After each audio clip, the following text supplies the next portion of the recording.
abantu rero mbabwire hari asset eshatu mugomba kurinda. Izo asset eshatu ni asset zisanzwe mwese muzi, ariko mu by'ukuri need to connect move making sense, right?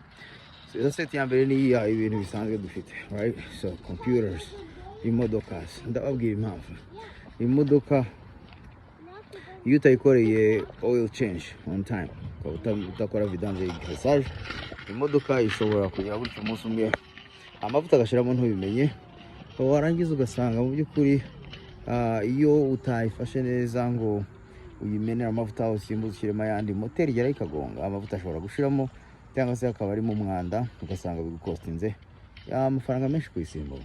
Icya kabiri, let's say computers, iyo udafata computer ngo uzimainteninge ukorere ibyo ugomba kwikorera, ishobora gupfa.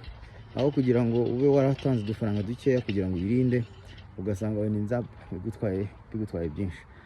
Inzu muzarebe inzu itahamo abantu, murabizi ukuntu bigenda, ibyayo bihita bibagiza. So bisaba ko umuntu ayikura, birimo umwanda umuntu akayikura, akayikorera, agakora jardin, bakabitunganya, ibintu bigacamo neza. So ikindi ni finances. So muri kumva yuko assets z'ibintu bya object, hari na assets z'i financial. Mu by'ukuri iyo umuntu ari kurinda assets z'ibintu atunze, aba ari no kurinda assets z'amafaranga, kubera ko mu by'ukuri iyo uri gupreserva, iyo uri gukora izo entretien ku gihe gitoya, ni nabwo uba urimo urinda gutanga amafaranga menshi. Icyo bishatse kuvuga ni iki? Bishatse kuvuga yuko iyo umuntu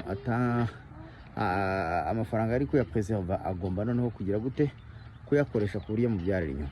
Noneho reka twibaze ngo iyo amafaranga utabyaza inyungu ahubwo ukagenda uyakoramo, reka tuvuge yuko ufite gusevinga amadolari 1000 mu mezi 10, birumvikana yuko uzajya usevinga amadolari 100 buri kwezi.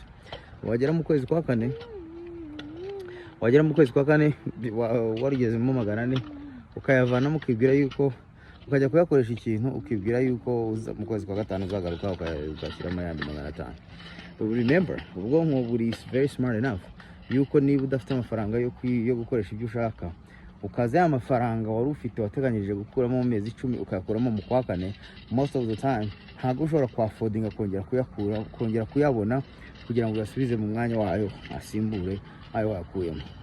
Bitabaye ibyo, wagombye kuba wari ufite amafaranga kurande yo gukoresha, aho kugira ngo wihutire kujya gukoresha yandi wari waragendeye ikindi kintu. So that's very important kugira ngo umuntu abitekereze kandi abyibazeho buryo.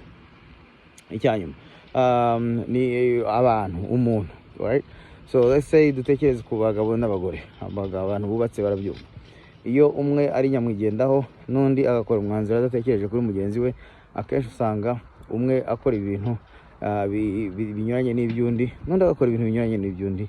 So ugasanga to speak, umuntu umwe ashobora gutekereza yuko undi ari kumuhima, n'undi agatekereza ko ari undi ari kumuhima, ariko ko ari ukubera yuko bari gufata gahunda ebyiri zitandukanye. Reka dufate ku mubyeyi n'umwana. Umubyeyi abwira umwana niba udakora iki ngiki ndagukubita. Aho kugira ngo bakore ibintu byumvikana, umubyeyi agakora ikintu akoresheje igitugu, agakora ikintu n'umwana nawe akagira resistance, kubera ko abatekereza ko umubyeyi arimo amugira gute, amushyiraho igitugu. Ugasanga mu by'ukuri hagomba kubaho fairness, hagomba kubaho kumvikana ku mpande zombi. Nta mwumva ko ari right, nta n'umwumva ko ari wrong, ahubwo hakazamo kumva ngo ibintu nshaka gukora, ese mugenzi wanjye abyumvikanaho iki, ese arabyumva bitezeho amatwi, ese ibi bintu bizamumarira iki. Noneho mukareba mudakoze decision ziri emotionnel, ahubwo mukareba ngo ibintu mugenzi wanjye ari kuvuga ni akahe kamaro biri bungirire, ese igitekerezo ndi kumuha kirunganira ibyo ashaka gukora, aho kugira ngo kibe kigongana n'icyo ari gukora. Ugasanga buri wese ari gushaka gukurikirana dreams ze, byarangiza umwe agasanga ari kujya hariya, undi nawe ajya hariya. So kugira ngo bitekereze, to put things in perspective, ufata intama ebyiri cyangwa ihene ebyiri zizirikishije igiziriko kimwe, imwe iruka ijya hariya, indi ijya hariya, kugira ngo uzajye kumenya yuko ibanga uko zigomba kwerekeza hamwe bigomba kugorana. So I hope this helps you, kandi nizere yuko niba ari ubwa mbere ubonye video yanjye kora subscribe. So for you to succeed, ukeneye gukonserva ibyo bintu bitatu maze kukubwira, ubundi uzaba very successful in every single business. Ciao.